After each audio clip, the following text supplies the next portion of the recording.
Hello मेरे प्यारे दोस्तों, मैं राज अमरीश स्टेपिंग स्टोन चैनल पर आपका स्वागत करता हूं। 10 के दम में आपका स्वागत है। 10 का दम का आज का प्रश्न है, भारतीय राष्ट्रीय कांग्रेस के प्रथम महिला अध्यक्ष कौन थे? भारतीय राष्ट्रीय कांग्रेस, चलिए, भारतीय राष्ट्रीय कांग्रेस की स्थापना होती है 1885 में। कब होती है? 1885 में।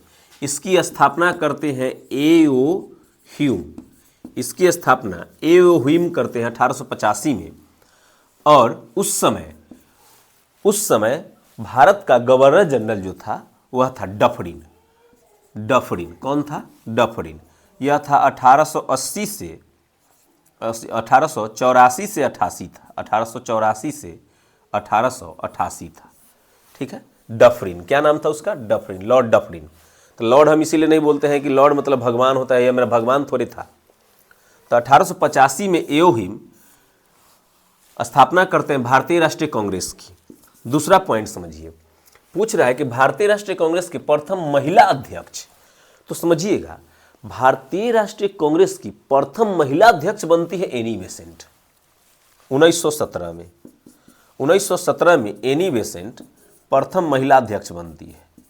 ठीक है, लेकिन एनी बेसेंट जो थी भारतीय नहीं थी। इसमें अगर भारतीय जोड़ देता कि प्रथम भारतीय महिला, एनी बेसेंट थी आयरलैंड की। कहाँ की थी? आयरलैंड की थी।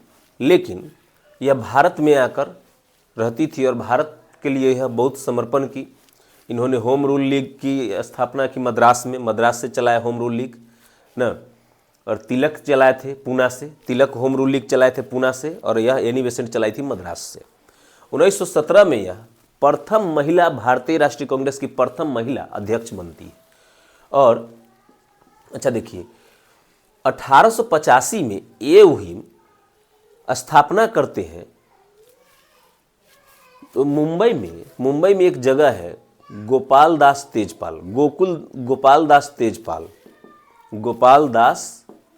तेजपाल संस्कृत विद्यालय। गोपाल दास तेजपाल संस्कृत विद्यालय है।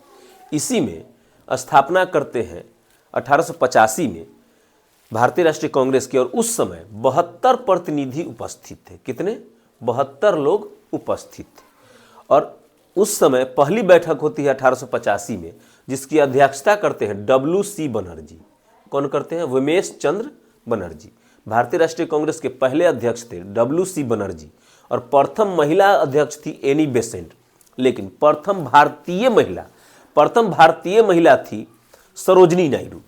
1925 ईस्वी में सरोजनी नायडू प्रथम भारतीय महिला अध्यक्ष बनती है।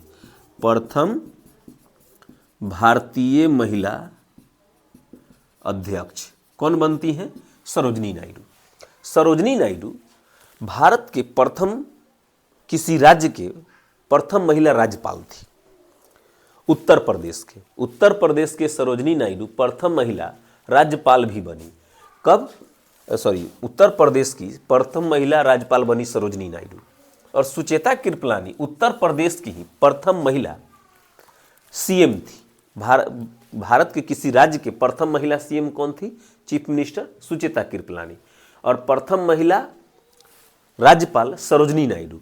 और भारत का प्रथम महिला प्रधानमंत्री, भारत के प्रथम महिला प्रधानमंत्री इंदिरा गांधी जी बनती है 1966 में। कब बनती है? 1966 में। अच्छा, 1986 में सबसे बुजुर्ग व्यक्ति जिन्हें भारत का ग्रैंड ओल्ड मैन कहा जाता है, भारत का वयोवृद्ध पुरुष, किन्हें कहा जाता है? दादा भाई नौरोजी को। दादा भाई नौरोजी जी को grand old man of India कहा जाता है। इन्होंने धन निकास के सिद्धांत पर एक बुक लिखा था, poverty and un-British rule in India. दादा भाई नौरोजी लिखे थे। सबसे वृद्ध व्यक्ति जो भारतीय राष्ट्रीय कांग्रेस के अध्यक्ष बनते हैं वह दादा भाई नौरोजी थे 1986 में, जो बनते हैं कलकत्ता में। कहाँ बनते हैं? कलकत्ता अधिवेशन 1986 में। कलकत्ता अधिवेशन में दादा भाई नौरोजी अध्यक्षता करते हैं 1900 नहीं 1886, सॉरी 1886 में कलकत्ता अधिवेशन की अध्यक्षता दादा भाई नौरोजी करते हैं, जो भारत के वयोवृद्ध पुरुष थे। 1886 में देखिए, अगर भारतीय राष्ट्रीय कांग्रेस की बात चल रही हो और 1986 बोल रहे हैं स्थापना के समय के, तो आप इतना सुधार लीजिएगा, ठीक है। पांचवा पॉइंट देखिए, पांचवा पॉइंट है कि अच्छा, दादा भाई नौरोजी प्रथम पारसी भी थे। दादा भाई नौरोजी पारसी थे, पारसी, जो प्रथम पारसी जो भारतीय राष्ट्रीय कांग्रेस के अध्यक्ष बने। अच्छा, प्रथम मुस्लिम अध्यक्ष 1887 में, 1887 में प्रथम मुस्लिम अध्यक्ष बनते हैं। कौन बनते हैं? बदरुद्दीन तैयब जी। बदरुद्दीन तैयब जी, बदरुद्दीन तैयब जी, जो मद्रास में होती है यह बैठक, मद्रास में होती है ना, मद्रास में होती है बैठक। बदरुद्दीन तैयब जी इसके अध्यक्षता करते हैं 1887 में। पांचवा पॉइंट देखिए। अच्छा, भारतीय राष्ट्रीय कांग्रेस की बात आई है तो हम लोग कुछ उसमें जो इम्पोर्टेंट है वह देखते हैं कि 1896 ईस्वी में भारतीय राष्ट्रीय कांग्रेस के कोलकाता अधिवेशन में प्रथम बार वंदे मातरम गाया जाता है।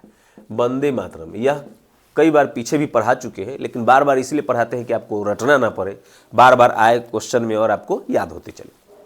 वंदे मातरम जो बंकिम चंद्र चटर्जी द्वारा लिखा गया था आनंद मठ, किस पुस्तक से ली गई है? आनंद मठ से ली गई है। और यह पुस्तक लिखी गई थी बंकिम चंद्र चटर्जी द्वारा, बंकिम चंद्र चटर्जी द्वारा। उस समय भारतीय राष्ट्रीय कांग्रेस के 1896 के कोलकाता अधिवेशन में गाया जाता है प्रथम बार वंदे मातरम, जिसे भारत का राष्ट्रीय गीत कहा जाता है। भारत का राष्ट्रीय गीत वंदे मातरम को कहा जाता है। और वंदे मातरम को गाने में 65 सेकेंड का समय लगता है। और भारत का संसद का अधिवेशन जो है, भारत के संसद का अधिवेशन का समापन वंदे मातरम से होता है, ठीक है। अब समझिए, इस समय कोलकाता अधिवेशन की अध्यक्षता रहीमतुल्लाह सयानी जी कर रहे थे। रहीमतुल्लाह सयानी जी कर रहे थे 1896 में भारतीय राष्ट्रीय कांग्रेस के कोलकाता अधिवेशन की अध्यक्षता। ये छठा पॉइंट है। सातवां पॉइंट है मेरे दोस्तों, वर्ष 1911 में जनगण मन, कोलकाता अधिवेशन में ही जनगण मन गाया जाता है। क्या गाया जाता है? जनगण मन अधिनायक जय हे, यह गाया जाता है। इसको गाने में 52 सेकेंड का समय लगता है। कितना? 52 सेकेंड। शॉर्ट में इसे 20 सेकेंड में हम लोग गा सकते हैं। भारतीय संसद का आरंभ होता है जनगण मन से, ठीक है। और यह जो है जनगण मन रविंद्रनाथ टैगोर लिखे थे, रविंद्रनाथ टैगोर जी लिखे थे। और यह 1912 ईस्वी में इस जनगण मन को तत्वबोधिनी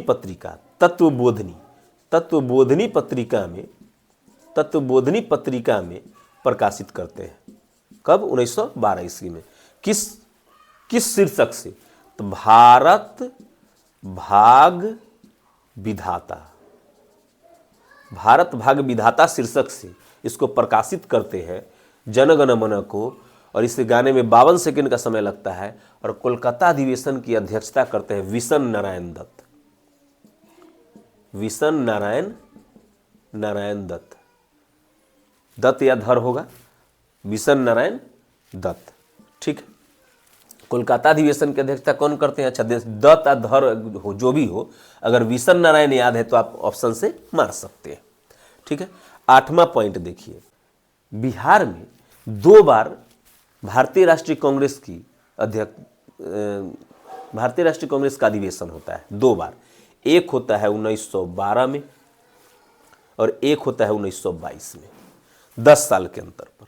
यह होता है 1912 में होता है पटना में एक जगह आप नाम सुने होंगे, बांकेपुर, ठीक है।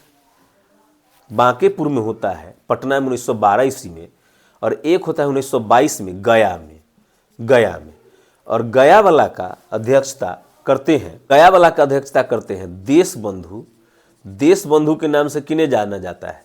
देशबंधु के नाम से किन्हें जाना जाता है? चित्तरंजन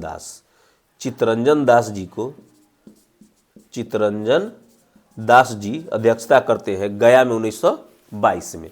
और 1912 में जो पटना में बांकेपुर में होता है उसकी अध्यक्षता करते हैं, इनका नाम था आर.एन. माधोलकर। आर.एन. माधोलकर जी इसकी अध्यक्षता करते हैं 1912 ईस्वी में। और 1922 ईस्वी में जो गया में होता है, बिहार में कितनी बार अध्यक्षता होती है भारतीय राष्ट्रीय कांग्रेस के, कितनी बार अधिवेशन होती है? 2 बार। कब? 1912 में और 1922 में, 10 साल के अंतर पर हो जाता है। 1912 और 1922। 1912 में होता है पटना में बांकेपुर में, 1922 में होता है गया में। गया वाला की अध्यक्षता करते हैं दीनबंधु, देश बंधु चित्तरंजन दास। और एक होता है दीनबंधु, ठीक है, गरीब का बंधु, भाई। ये है C.F. एंड्रयूज को दीनबंधु कहा जाता है और देश बंधु कहा जाता है चित्तरंजन दास जी को। 9वां पॉइंट है मेरे दोस्तों कि गांधी जी 1924 ईस्वी में एक बार बनते हैं बेलगांव अधिवेशन। बेलगांव अधिवेशन की अध्यक्षता कौन करते हैं? गांधी जी करते हैं बेलगांव अधिवेशन की अध्यक्षता, ठीक है। अध्यक्षता कौन करते हैं? गांधी जी। 1924 में मात्र एक बार बने थे। 10वां पॉइंट है कि नेताजी सुभाष चंद्र बोस जी यह 2 बार अध्यक्ष रहते हैं। एक बनते हैं 1938 में, दूसरा बनते हैं 1939 में। 1938 ईस्वी में गुजरात के हरिपुरा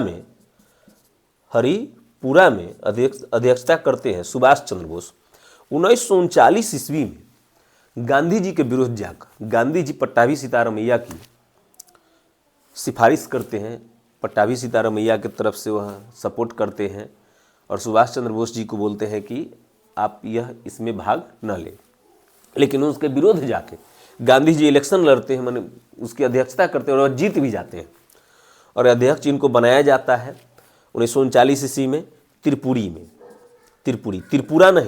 जो राज्य है वहाँ नहीं, त्रिपुरी, यह मध्य प्रदेश के त्रिपुरी जगह में वह अध्यक्षता करते हैं और वह रिजाइन दे देते हैं।